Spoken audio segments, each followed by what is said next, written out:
Hey there, welcome to LSAT Demon Daily. I'm Erik Johansson, a teacher with LSAT Demon. With me is Nathan Fox, the co-founder of LSATdemon.com and the weekly podcast Thinking LSAT.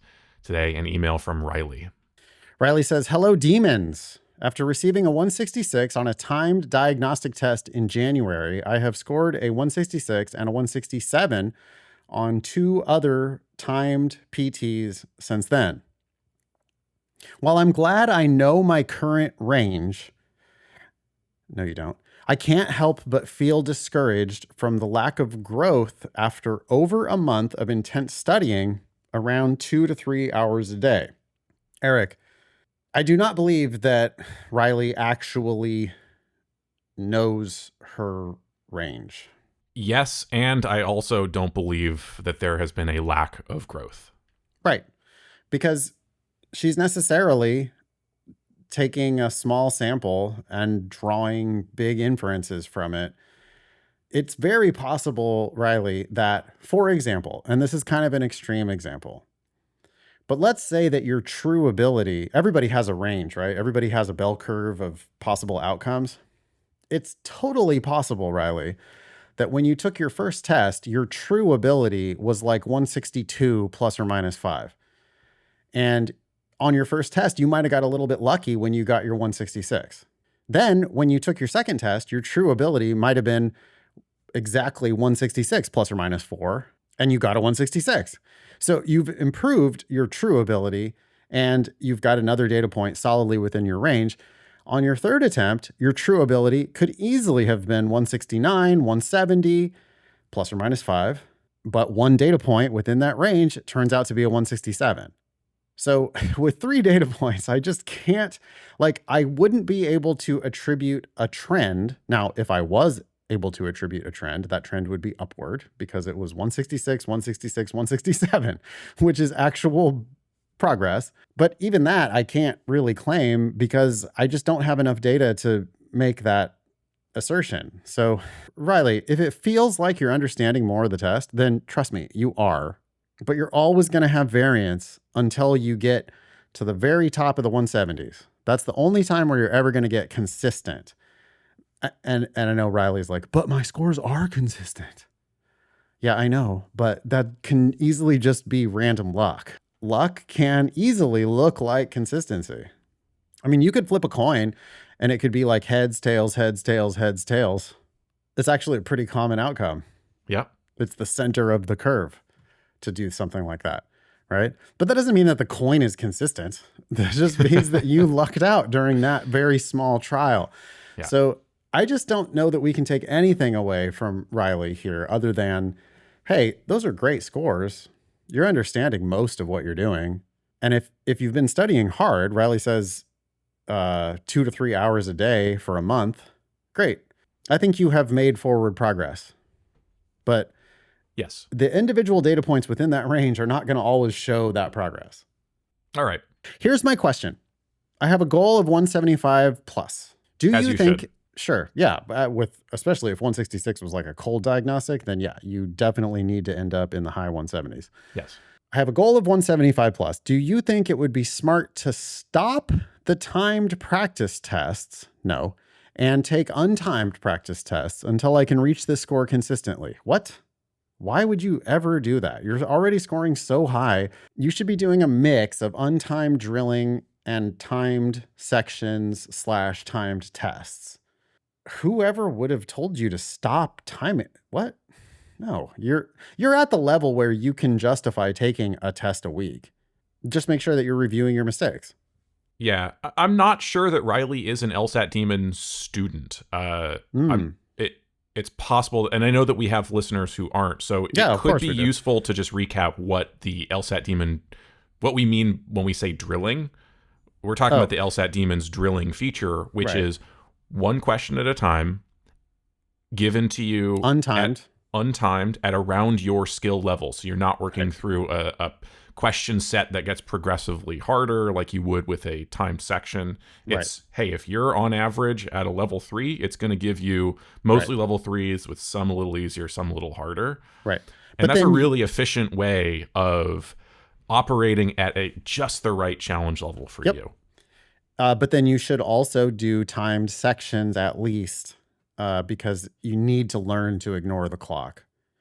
And that's really the purpose of timed sections, is to just, you're going to do a bunch of questions and you're going to make some mistakes and learn from those mistakes. But the critical thing is to just learn not to be stressed out by the clock, to just go about the business of solving each question instead of obsessing over the timer. And if you stop timing yourself entirely, then you're just going to like not be getting the value of that practice. The value of timed practice in our estimation is mostly to learn to just not give a shit. Like, I don't care about the clock. That's not my business. In fact, the first thing I do when I start a timed section is to just hide the clock, because who cares? That's not helping me answer the questions. Like, I need to solve each question. So you shouldn't, it's like people are all or nothing, right? No, Riley, you should be doing a mix. You should be doing some untimed practice, but you should also be doing some timed practice so that you don't, freak out the next time you do have to do timed practice. Anyway, Riley continues. In my 3 practice tests, I have only gotten one of the around 70 or more questions wrong in reading comp, but I get annihilated in LR in and around questions 15 through 23. Wow, that's really interesting. Riley says, I appreciate your insights. Thanks. It's clear to me that you just need to go slower on, like, the end of the LR section is like the questions do get noticeably harder than the earlier questions in LR. Mm-hmm. So, Riley, I think your problem is, in this quest for 175, you're racing to finish the sections. That's what the typical student would do. And you don't understand that the purpose is to ignore the clock. It's not to like cope with the time pressure. And it's not to like manage your time or make sure you finish or make sure you move on.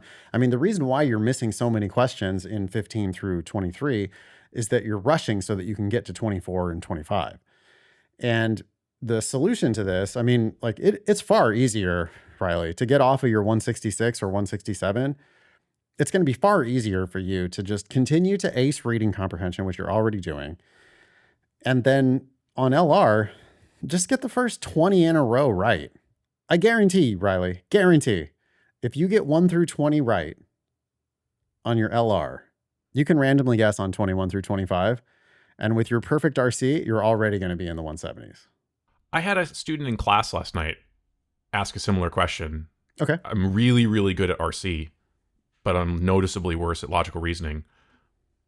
I wonder what your thoughts are on why that might be. Well, I mean, it might be that on RC, it's clear to them that they have to understand the passage. It's like called reading comprehension.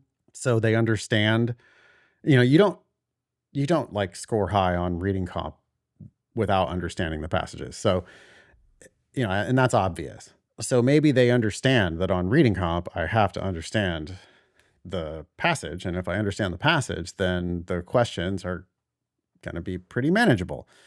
Well, the same is true on LR, but maybe what they're doing is, did you ask if they're reading the question first? I didn't ask that, but I think in my response that I tried to give in class last night, started in a very similar place. A reading comp, if you're good at it, it's because you've realized I don't go beyond the passage. I just, on a very select group of questions. Says it right in the name, yeah. Yeah, on a very select group of questions, you have to do something like strengthen or weaken. But on the whole, it's just, you're good at reading what's in evidence and just sticking to the evidence.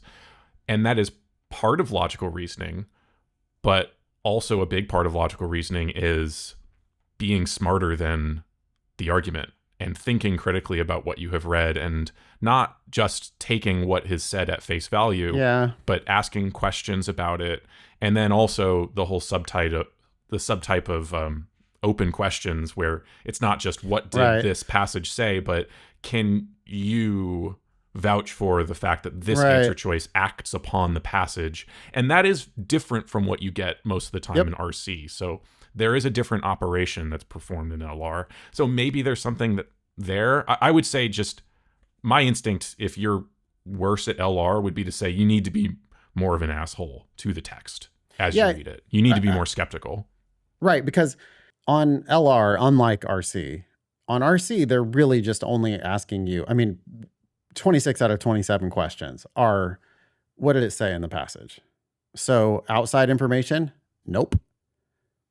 The correct answers must be firmly rooted in the passage.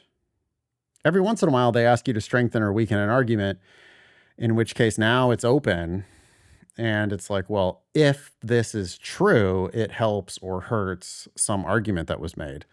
But on LR, it's more like, I don't know, a third of the questions probably, or even half of the questions on LR are open, where, no, they gave you a record, yeah, but your job is to attack that record and tell them, especially if they're making an argument, your job is to tell them why their argument sucks. And then the correct answer, especially if it says which one of the following, if true, would strengthen, weaken, explain, any of those type of open record questions, if you just go into it like, well, I can't pick that because that's not justified by this record.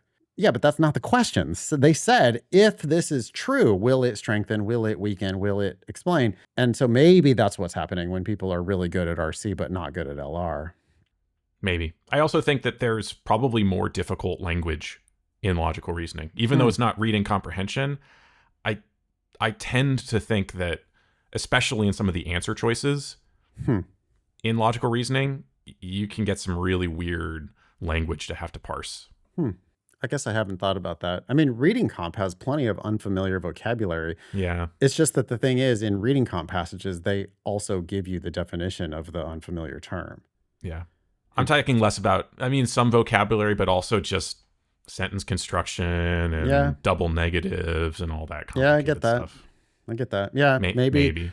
Maybe that's true, that on reading comp, the answers are more straightforward, and on logical reasoning, I'm getting there more by process of elimination. I don't know. I'd have to think about that a little bit. Yeah. Stay tuned to this podcast for a follow-up.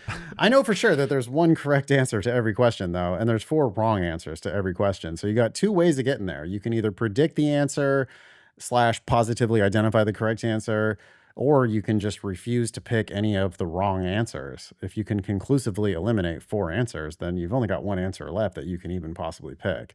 Yeah. So it's easier than you guys think. I just, I'm going to go back to my original advice to Riley, which is on LR, just do fewer questions. Just make sure that you're running the table. Just don't miss questions. And if that means that, you don't get to some at the end and you randomly guess on those, and yeah, sure, you're going to miss 4 out of 5 of those, but you're going to get 1 out of 5 of them right. And that's fine. Like, you can get 21 points in a section pretty easily if you just do 1 through 20 correct and then randomly guess on everything else. And right now you're not, I don't think, scoring 21 points on a section. So we can get you into the 170s easily, I think, by just doing fewer questions with high accuracy. Yeah. Wrap it up there for Riley? Yeah, Nate's got a tea time. We got to close this out. I do have a tea time. Email daily@lsatdemon.com if you'd like to ask us a question or share some LSAT or law school admissions news. Thanks for listening.